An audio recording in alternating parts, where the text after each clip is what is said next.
Think about a screen so bright it basically rivals the midday sun shining right into your eyes. We're looking at a display hitting peak levels around 6,000 nits. That is a number so high it sounds like a complete typo. Most high-end sets struggle to hit even half of that. This isn't just about making your eyes water though. It is about how light interacts with your actual living space. If you have a room with massive windows and constant sunlight, most screens just wash out. This one fights back. It cuts through glare like a hot knife through butter.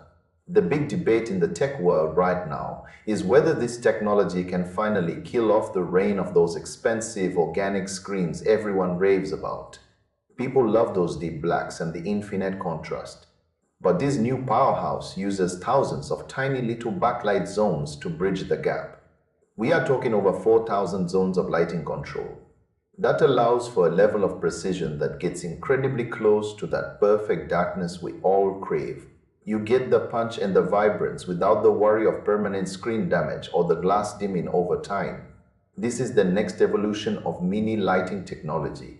It uses a specialized quantum layer to enhance colors and keep the light exactly where it needs to be. Gaming on this thing is a whole different ball game too.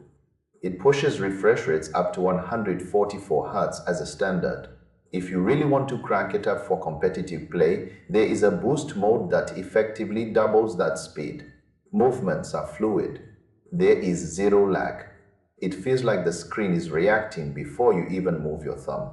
They even brought in some heavy hitters for the audio side of things. A legendary high-end audio company from Denmark tuned the built-in speakers. Usually, television speakers are a total afterthought. Most people just buy a separate sound system. Here, the audio actually has some real depth.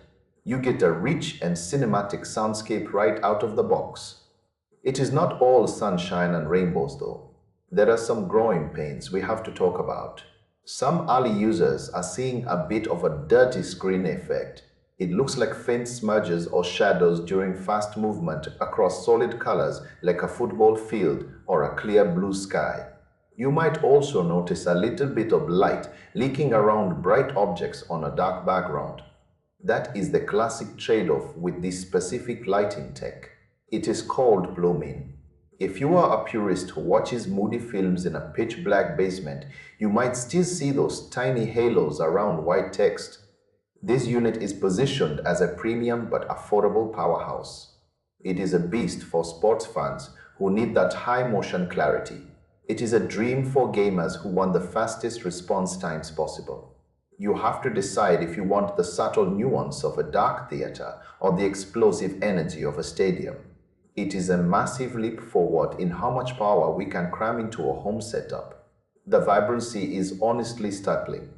You can see details in the bright highlights that other screens just blow out into white blobs. Every spark of an explosion or every reflection of the sun on water feels grounded and real. It challenges everything we thought we knew about home cinema. If you want a screen that feels like a massive cinema window in your house, this is the one to watch. Just be prepared for the raw power it brings to your living room every single time you hit the power button. It represents a shift in what we expect from high-end displays without the extreme price tag. The balance of power and value here is hard to ignore, even if it is not perfect in every single category. It makes a bold statement that brightness still matters in a world obsessed with darkness. This screen is truly a monster of light.